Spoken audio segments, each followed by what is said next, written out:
Hello friends, তোমরা সবাই কেমন আছো? আমি খুব ভালো আছি। তো তোমাদের সঙ্গে একটা জিনিস শেয়ার করতে আসলাম।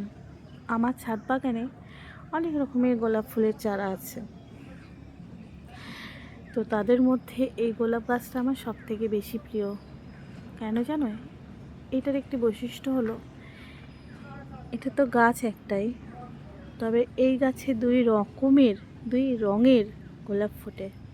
তো এই দুই রঙের গোলাপ দেখে আমার ছোটোবেলার একটি কবিতা মনে পড়ে যায়, কাজী নজরুলের লেখা। মোরা এক বৃন্তে রুটে কুসুম, হিন্দু মুসলমান, মুসলিম তার নয়নমণি, হিন্দু তাহার প্রাণ। বাংলাদেশে ঘটে যাওয়া যেসব ঘটনা এখন ঘটছে, তা থেকে আমার মনে হয় না মুসলিমরা হিন্দুদেরকে নিজেদের প্রাণ, নিজেদের নয়ন বলে মনে করে। কেন মানুষ এরকম হয়ে যাচ্ছে আস্তে আস্তে?